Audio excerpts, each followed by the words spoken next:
7:57. I'm Steve Williams on AM 560, The Answer.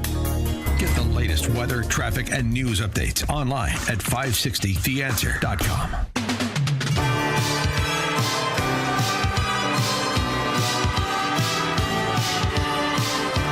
Top of the morning, Dan and Amy.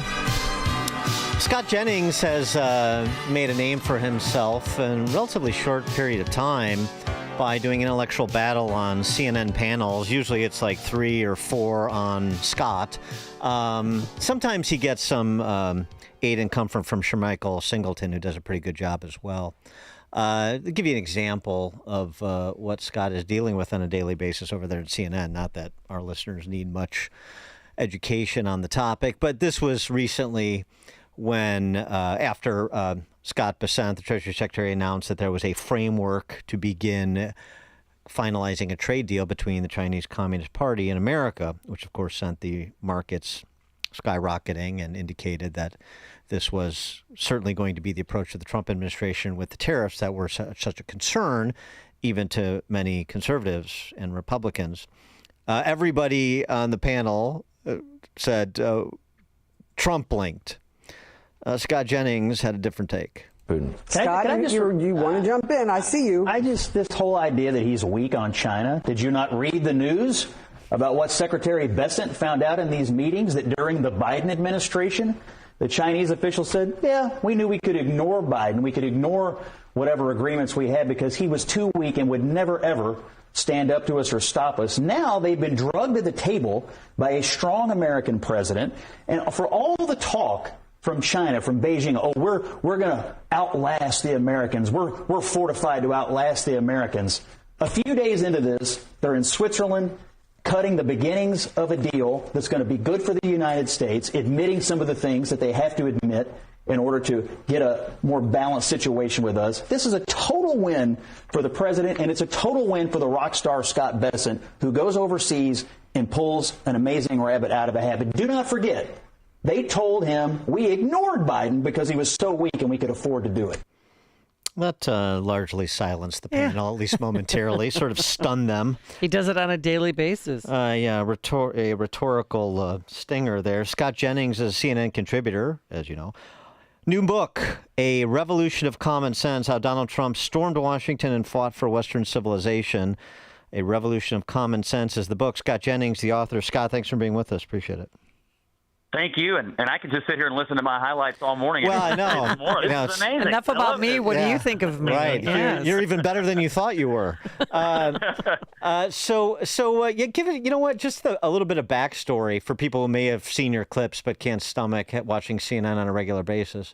The backstory of how this show, this format, was conceived, and and what a platform it's been for you. Yeah, last summer, our new boss, our new CEO, Mark Thompson, British guy, great guy, comes up with this idea. He says, we need a debating show. And, honestly, there really isn't a good one on TV. So we turned the Abby Phillips show between the conventions into a debating show. It was supposed to be a temporary thing. But people love it. Everywhere I go, I hear, even if I don't agree with you, I love the debates. And so on a nightly basis now, we're having these great debates. And, yes, I'm often fighting 4 or 5 people at a time, but that's fair, right? 1 conservative, 4 liberals. That's fair. That's fair. And people are responding to it. It's our fastest-growing show, one of our most highly rated shows. And I think it's also creating the most viral online content every day because of some of these great debates we're having. So we started it last year. It's going strong right now, and I'm really proud to be part of it. It is nice to see a sort of a return of like a Capital Gang, McLaughlin Group type of format where so you don't just have everybody in their silos. You have people that can tune in and hear the competing ideas side by side so you can really make an assessment as to who you think is making the most sense, providing the most compelling evidence. Absolutely. It's a return, I think, to some of the great tradition of CNN.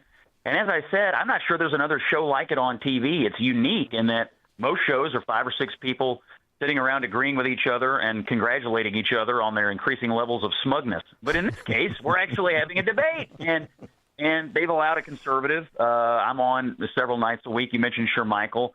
We have a few other guys that come on. But we're allowing conservatives for the first time in a long time to really air out what, half or more than half or sometimes 80% of the country is thinking. And I really think it's been good for the network because, again, I just don't think the other networks are really giving the people what they want, which is debates about the issues of the day. But what's it like when the camera's off, when, say, you're in the green room? How's your relationship with people on the panel? A lot of hair pulling. Abby Phillips and others, Well, it's fine, actually. And for the people who work for CNN, our little community, we actually get along quite well. A couple of my best friends at the network are David Axelrod and Van Jones. We spend a lot of time together, but Abby and I have a great relationship. Some of the people who come in from the outside who aren't part of CNN are a little more ornery at times, and some of the topics do get heated. But my view is you just got to you can't take it personally. A great rule of punditry is you go out, you make a good argument, you have your debate, but you can't take it personally. And right. I think one of the things we've lost as a country is the collective ability to disagree with each other. And so it's possible to have a passionate disagreement and then still, be civil and nice to each other after the show or before the show. And I try to model that behavior every day. Well, you better gird your loins today because I know the arrest of LaMonica McIver is not going to set well with some of your fellow panelists because, Scott, we don't arrest our political opponents. Yeah. We don't? Well, that's news to me. We debated this last night on the 10 o'clock show, and in fact, we had the mayor of Newark on, who was originally arrested, I guess, and then they dropped the charges against him. But of course, everybody on the panel was upset about the arrest of LaMonica McIver, except for me, who I'm just looking at the tape. I mean, it's clear she, was part of basically a mob, a riot, and she's throwing punches and elbowing these federal law enforcement officials. It's a tape. And I told one of my Democratic counterparts who was, dissembling about this, I said, well, look, have you seen the tape? It ain't no cheap fake. I can assure you of that. There's a tape, and she's clearly doing it. And, I just simply asked, if a regular person went to a federal facility and assaulted a police officer or assaulted an ICE agent, what would happen to them? They would be arrested. I mean, if it was a Republican congressman, they'd be in solitary confinement right now. And on the revelations with respect to Biden, first the tape on Friday, and then the prostate cancer revelation, and this sort of ongoing big lie hand-wringing that's being done by, many at CNN, but others in terms of how they were duped despite mostly their best efforts to get to the truth. And there's a lot of circular fire around some of those panels of 5 or 6 people who generally agree with one another. Yeah, the stuff coming out about Biden is sad. First of all, we should pray for the president. It sounds like he needs a miracle. That's number one. Number two, I'm looking at this book that Jake Tapper and Alex Thompson have coming out today, and there's a quote, there's a passage in the book, and it says something like, for the last 4 years, there was a cover-up of Joe Biden. He was in terrible shape. The country was being run by 5 people, and at best, Joe Biden was a senior member of the board. Now, think about that for a second. The cover-up and the condition of the president was so bad that 5 unelected people were running the country, and at best, the elected president was part of a board. I mean, that is chilling. It is a constitutional crisis, what we have learned about this cover-up, and what we're going to learn today as people begin to read the Tapper-Thompson book, and you throw on the cancer diagnosis. When did they know about that? It's quite obvious that this is the biggest scandal in modern American political history, the cover-up of the condition of the president. And if I have a nickel for every time I heard the word big lie after the 2020 election, I wonder what the people who have said that over and over again have to say for themselves this morning. Well, there's some rumbling that the DOJ might file elder abuse charges against Jill Biden. I'm I was reporting that in Mediaite. I'm not kidding you. Is that Mediaite or Babylon Bee? No. You can't really tell the two apart sometimes. I mean, was she one of those 5 people that was running the country? Great question. Yes. She was running him. I mean, there's video. I mean, look what was happening at the end of the term. I mean, there's video of her running meetings. She's sitting in the middle of the cabinet meetings. Right. There's, photos of her on Air Force One sitting at the president's desk signing papers. I mean, she got what she wanted. She got power. She got covers on Vogue magazine. I mean, this Biden family, my congressman from back in Kentucky, Congressman James Comer, calls them the Biden crime family. Yeah. That's exactly what these Well, she got her family pardoned. They were gangsters. Sorry for 100% they did. Right. But part of it is you mentioned the big lie, and so that has become sort of stripped of meaning through overuse and misapplication. So is constitutional crisis, because everything that President Trump does, even if it's like center cut lawful, is a constitutional crisis. So I mean, this is always about muddying the water so that the American people can't make heads or tails of it, or at least that's the effort. Yeah, well, last night we were debating the Biden issues on TV last night. The Democrat counterpart said, well, I want Donald Trump to step on a scale and take a cognitive test. Like, the issue today is not Donald Trump. He's clearly fine. The issue today is the cover-up. And she said, well, he's not the president anymore. But that's the thing. They're going to want you to move on from this. They're going to want you to just forget about the cover-up and about what the Democrats put the country through for the last 4 years. And I just don't think we should let them off the hook. Again, this is a massive scandal. It's a massive scandal. And every single senior Democrat in this country participated in it, from Hakeem Jeffries to Chuck Schumer to every other person their name. They went on TV and they stuck to the lie and they stuck to the conspiracy. No, I'm not ready to move on from it. Your book is entitled The Revolution of Common Sense, ripped from the speech the president gave to the joint session of Congress earlier this year. Yep, and also ripped from his inaugural address. He used that phrase on the first day in office, and then he used it to Congress. And then on the 100th day, when he had his rally in Michigan, he used it there. And that branding of the party has really struck me and stuck with me. I pitched the president on the idea for this book in early February, and he agreed to cooperate. So I've been able to interview him and a lot of people in his cabinet and his senior officials in the White House. I spent some time around the complex and around the president.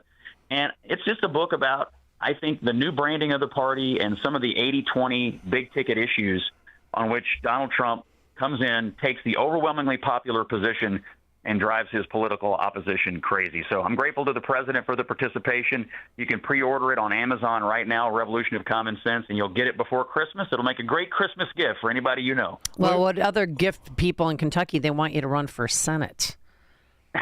Yeah, Any announcements you'd like to make?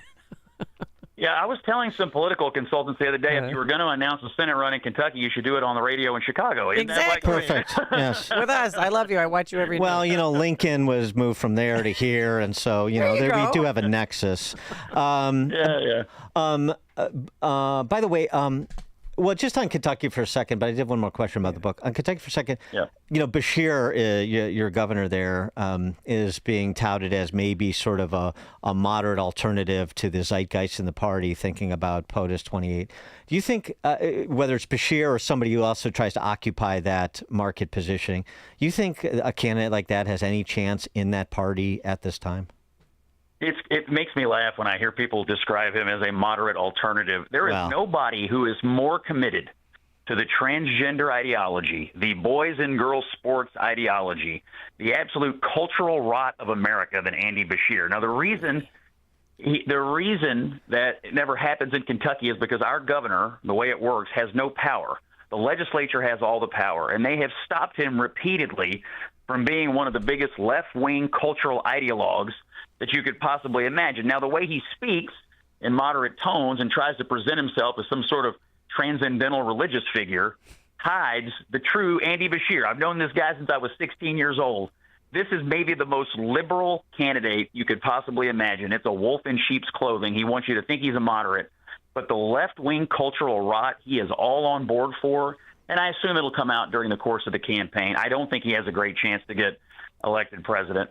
But he certainly thinks he does. I mean, he'll tell you how smart he is. Just ask him. I mean, that's the Andy Bashir story. Now, on your book, A Revolution of Common Sense, did you have, you mentioned you had time to sit down with the president, which was good, and people around him.